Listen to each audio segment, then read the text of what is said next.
Good morning friends. तो आज हम अपना प्रीलिम्स बूस्टर का पहला टॉपिक देखते हैं जो कि है लिडार सर्वे टेक्निक।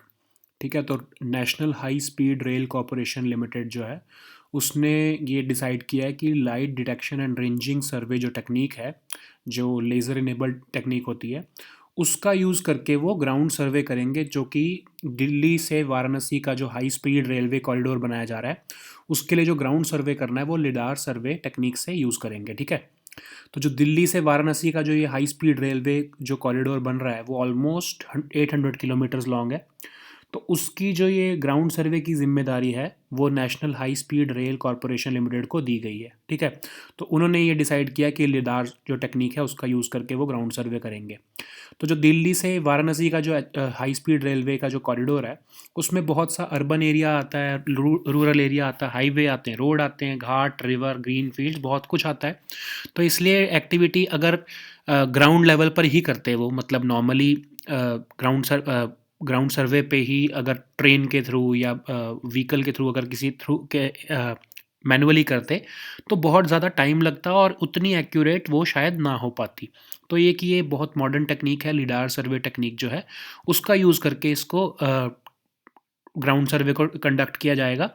तो ये क्योंकि लिडार सर्वे जो है वो यूज़ किया जा रहा है तो इसलिए इसको थोड़ा सा हम देख लेते हैं कि होता क्या है ये। ठीक है, ये एक रिमोट सेंसिंग मेथड है। मतलब क्या होगा इसमें, क्या होगा कि आप वो हेलीकॉप्टर में ले जाएंगे और जो लिडार सर्वे की जो इक्विपमेंट है वो अपने पास रखेंगे और फिर लेज़र, समझ लो कि एक पेड़ का उन्होंने कुछ जो एक पेड़ है अगर उस रोड पे या उस एरिया में एक पेड़ है उसके बारे में उनकी डिस्टेंस नापना है उसका, तो क्या करते हैं कि उस पेड़ के ऊपर उन्होंने लेज़र मारते हैं। ठीक है, जो वो लेज़र होती है वो जब वो रिफ्लेक्ट बैक होके वापस आती है और कितना टाइम लेती है और कितना टाइम उसको जाने में लगा और कितना टाइम आने में लगा, उसके बेसिस पे ये डिसाइड होता है कि उसका डिस्टेंस कितना है। ठीक है, तो अब क्या होता है कि आपको पता है कि स्पीड ऑफ लाइट जो होती है उस जो है 1,86,000 माइल्स पर सेकेंड होती है।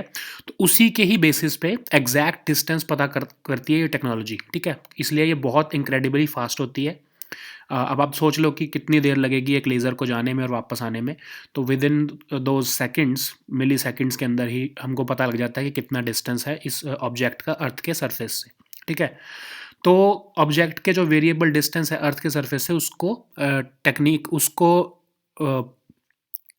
मेजर करने की एक टेक्निक है। अब बेसिकली होगा क्या, समझ लो आपको जैसे मैं ट्री का एग्जांपल दे रहा था।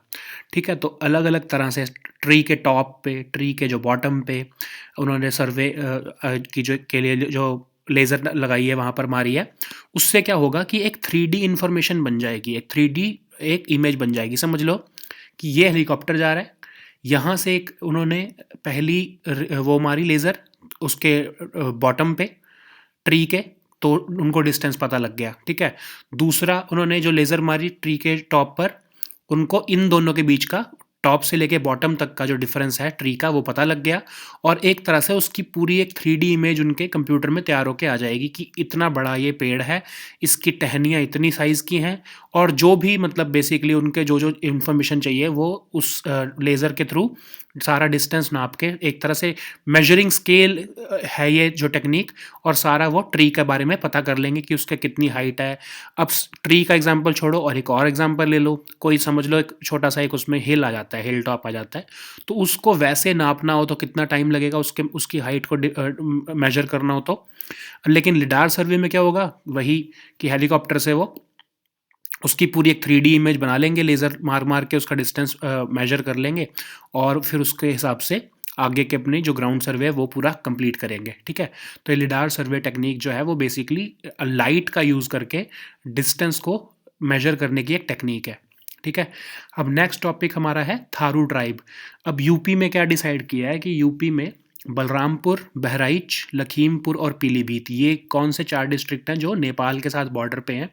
उस पे जो ये थारू ट्राइब है, जो वहाँ की लार्जेस्ट ट्राइब है यूपी उत्तर प्रदेश की, उनको उत्तर प्रदेश गवर्नमेंट जो है वो फॉरेस्ट डिपार्टमेंट के साथ मिलके थारू ट्राइब को एम्पावर करने की एक स्कीम लेके आ रही है ताकि जो थारू ट्राइब है वो टूरिस्ट्स को एक तरह से अपने घर पे, जो आपने वो सुना होगा ना home stay, home stay schemes होती हैं, जैसे एयरबीएनबी वगैरह का आपने सुना होगा कि होम स्टे करवाते हैं।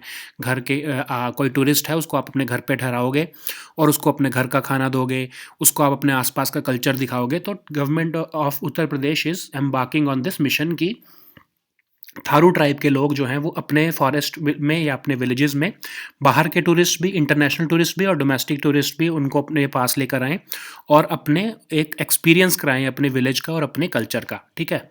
तो उससे क्या होगा कि उनकी भी कमाई हो जाएगी और उनका कल्चर भी प्रमोट होएगा और जो है इनको एक तरह से एम्प्लॉयमेंट अपॉर्चुनिटीज़ मिल जाएंगी, वो सेल्फ एम्प्लॉयड हो जाएंगे, ठीक है। तो अब ये इसमें जो है यूपी का फॉरेस्ट डिपार्टमेंट इनको थोड़ी ट्रेनिंग देगा थारू पीपल को, और ताकि वो विलेजेस के साथ, जो विजिटर्स के साथ अच्छे तरीके से कम्युनिकेट कर पाएँ और सेफ्टी और क्लेanलीनेस की भी अप्रोच उनको बताएगा।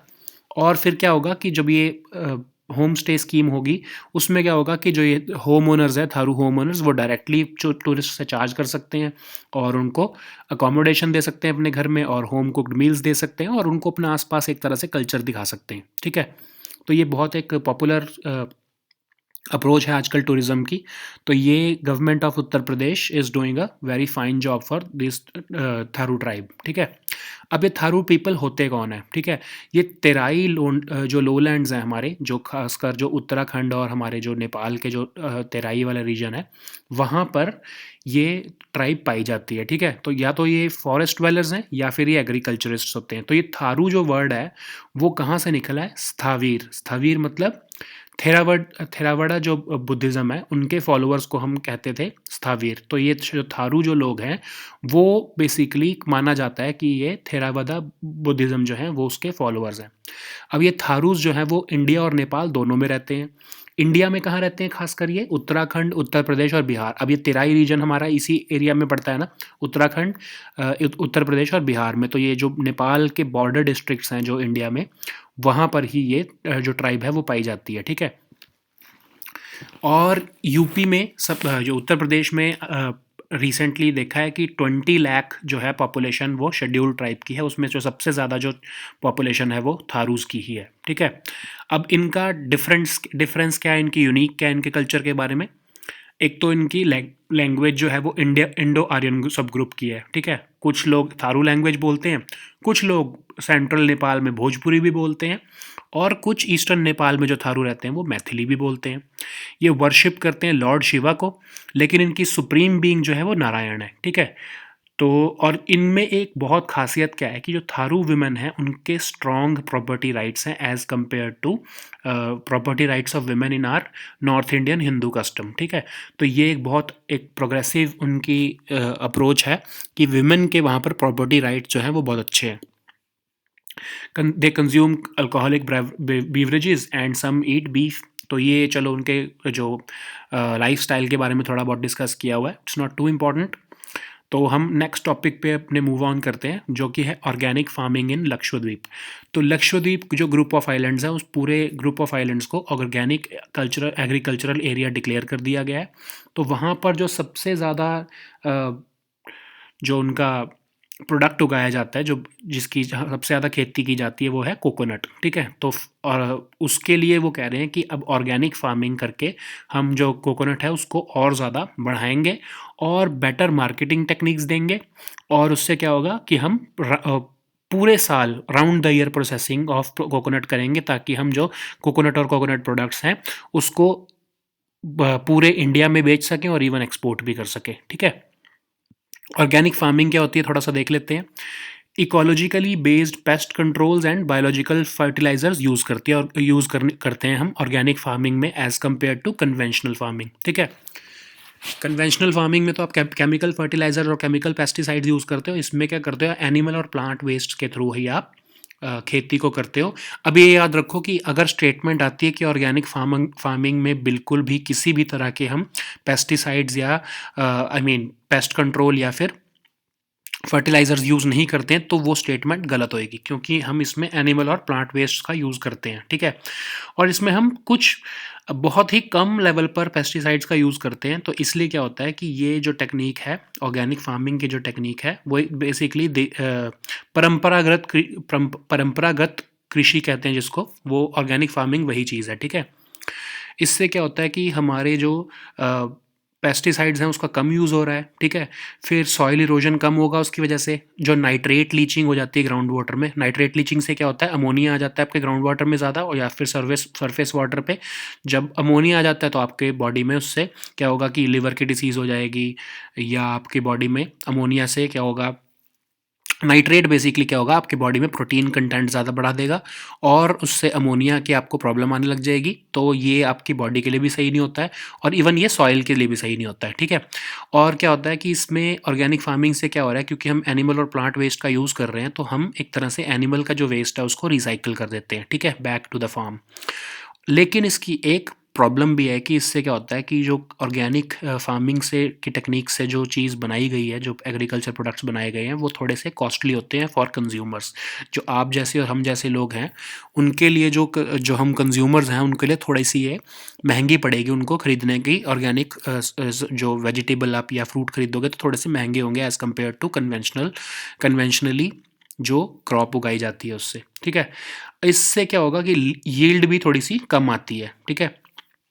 अगर आप देखो कि जब ग्रीन रेवोल्यूशन आया था, जब हमने HYV सीड्स यूज़ किए थे तो उसमें हमने बहुत ज़्यादा केमिकल पेस्टिसाइड्स और केमिकल फर्टिलाइज़र यूज़ किया था, तो उससे यील्ड बहुत ज़्यादा बढ़ी थी, ठीक है। एज़ कम्पेयर टू जो ऑर्गेनिक फार्मिंग है जिसमें हम नेचुरल तरीके से फार्मिंग कर रहे हैं, उसमें जो यील्ड है थोड़ी सी कम होती है as compare to conventional farming. तो अब लक्षद्वीप का हम केस देख लेते हैं। वहाँ पर क्या है, 10 करोड़ कोकोनट्स ऑलमोस्ट हर साल प्रोड्यूस किए जाते हैं। मोस्टली उसका ऑयल के लिए ही प्रोड्यूस किया जाता है, कोकोनट ऑयल के लिए। लेकिन क्या है कि लक्षद्वीप की capacity to process these coconuts per year is only 3 crore nuts, ठीक है। तो जो 7 करोड़ जो एक्स्ट्रा बच जाते हैं, उसमें से थोड़े से ही यूज़ हो पाते हैं और बाकी वेस्ट जाते हैं, ठीक है। या फिर वो बाकी जो उसकी प्रोसेसिंग जो है वो मेनलैंड इंडिया, मतलब इंडियन जो हमारा इंडिया में आके उसकी प्रोसेसिंग होती है, तो उनको कॉस्ट ज़्यादा पड़ जाती है, ठीक है। तो कोकोनट की प्रोसेसिंग जो इंडस्ट्री है वो पूरे साल काम भी नहीं कर पाती, क्योंकि क्या होता है कि वहाँ पर बारिश बहुत होती है। मई से दिसंबर जो 6 महीने का उनका टाइम है, उसमें बहुत ज़्यादा बारिश होती है वहाँ पर। तो उस टाइम पे ड्राई सीज़न नहीं है, बहुत वेट सीज़न के टाइम पर जो प्रोसेसिंग है कोकोनट की वो नहीं हो पाती है। तो वहाँ की एडमिनिस्ट्रेशन ने क्या प्लान किया है कि वो ड्रायर्स लाएंगे और ऐसी मशीनरी लेके आएंगे ताकि जो नट्स हैं, जो ये कोकोनट्स हैं, उनको मई से दिसंबर के बीच में भी प्रोसेस किया जा सके, ठीक है। उससे क्या होगा कि उनकी कॉस्ट कम पड़ेगी और फिर कोकोनट जो है वो डायरेक्टली प्रोसेस होके ही बाहर बिक सकेंगे, ठीक है। अब आपको पता होगा कि कोकोनट को आप वैसे बेचोगे तो आपकी वो अगर आप ऐसे कोकोनट रॉ कोकोनट बेचोगे इंडिया में या आप मार्केट में बेचोगे तो उसका प्राइस कम होगा एज़ कम्पेयर टू अगर आप उसको प्रोसेस कर दोगे, उसका ऑयल निकाल दोगे या उसके ऑयल की ब्रांडिंग करके उसको बेचोगे तो उसका बहुत ज़्यादा आपको पैसा मिलेगा, ठीक है। तो इससे क्या होगा कि अब जब ये ड्रायर को इंट्रोड्यूस किया जाएगा, मशीनरी को इंट्रोड्यूस किया जाएगा ताकि जो वेट मंथ्स में भी अगर प्रोसेसिंग कर सकें, तो उससे क्या होएगा कि जो इंडस्ट्री अभी कोकोनट या कोकोनट प्रोडक्ट्स की अभी लक्षद्वीप में सिर्फ 75 करोड़ की है, वो आराम से 200 करोड़ तक की इंडस्ट्री बनने का वो पोटेंशियल रखती है, वो अचीव कर पाएंगे, ठीक है। इससे क्या होएगा कि अब क्या कह रहे हैं कि जो लक्षद्वीप एडमिनिस्ट्रेशन है वो क्या कह रही है कि हम जो 1 डिस्ट्रिक्ट 1 प्रोडक्ट प्रोग्राम है फूड प्रोसेसिंग मिनिस्ट्री का, उसका यूज़ करेंगे और उसके बेसिस पे ही हम फंडिंग ले लेंगे। अब ये 1 डिस्ट्रिक्ट 1 प्रोडक्ट प्रोग्राम जो हमने डिस्कस भी किया था, प्रधानमंत्री माइक्रो फूड एंटरप्राइजेस जो हमारा प्रोग्राम है, उसको micro food processing enterprises, I am sorry, उसका जो प्रोग्राम है PMFME, जिसके अंदर हमने पढ़ा भी था कि क्रेडिट सब्सिडी मिल रही है 35% और गवर्नमेंट ने बजट रखा है 10,000 करोड़ का कि जो माइक्रो फूड प्रोसेसिंग इंडस्ट्री अगर कोई लगाना चाह रहा है तो उसको कैपिटल सब्सिडी भी मिलेगी और एक अलग अलग तरह की सब्सिडी मिलेगी। उसके अंदर ही एक प्रोग्राम था, आपने पढ़ा होगा, 1 डिस्ट्रिक्ट 1 प्रोडक्ट की। गवर्नमेंट का एक ये मोटिव है कि हर डिस्ट्रिक्ट में से एक प्रोडक्ट को ऐसा रिकॉग्नाइज़ किया जाए जिसके ऊपर सारा फोकस किया जाएगा और फिर उस प्रोडक्ट को की एक मार्केट क्रिएट की जाएगी इंडिया में, पूरे इंडिया में भी और इवन वर्ल्ड वाइड भी, ठीक है। तो जो लक्षद्वीप है वो जो है वो 1 डिस्ट्रिक्ट 1 प्रोडक्ट में कोकोनट को चूज़ कर रहे हैं, जो लक्षद्वीप एडमिनिस्ट्रेशन है, तो वो सारा अपना फोकस इसी कोकोनट के ऊपर ही अपना करना चाहते हैं। अब वो कह रहे हैं कि इसमें हम मार्केटिंग टेक्निक्स अच्छी लेके आएंगे, उससे क्या होगा कि फार्मर्स जो हैं वो डायरेक्टली एक कॉमन ब्रांड बन जाएगा। समझ लो लक्षद्वीप का जो कोकोनट है, अगर वो एक ही ब्रांड के अगर आपको मिले मार्केट में, तो उसकी जो है रीच बहुत ज़्यादा बढ़ जाएगी और उसका जो ब्रांड नेम है वो ब्रांड वैल्यू बढ़ जाएगी। उससे क्या होगा, फार्मर्स को अंडर वन ब्रांड वो बेचेंगे, जो लक्षद्वीप के जितने भी फार्मर्स हैं वो अपने कोकोनट को अंडर वन ब्रांड बेचेंगे।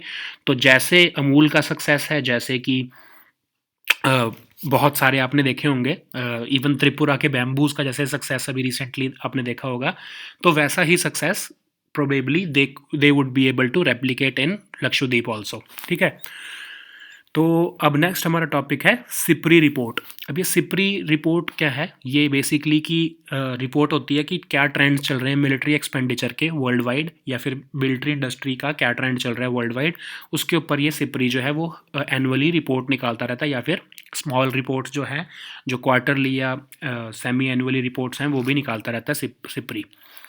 तो अब इस बार की जो रिपोर्ट है, जो 2019 की ग्लोबल आर्म्स मार्केट की रिपोर्ट आई है सिप्री की, उसमें कहा गया है कि यूएस की जो आर्म्स इंडस्ट्री है वो 61% ऑफ जो सेल्स है उसको कवर कर रही है। ठीक है, और जो चाइना की है वो 15.7% कवर कर रही है वर्ल्ड वाइड आर्म्स सेल में। ठीक है, तो ये चाइना वाली जो है ये बहुत एक हमारे लिए कंसर्न है, बहुत बड़ा एक, आप देख सकते हो कि चाइना ने बहुत ज़्यादा इंक्रीज़ कर लिया अपना शेयर जो वर्ल्ड वाइड मिलिट्री एक्सपोर्ट में, आर्म्स इंडस्ट्री में।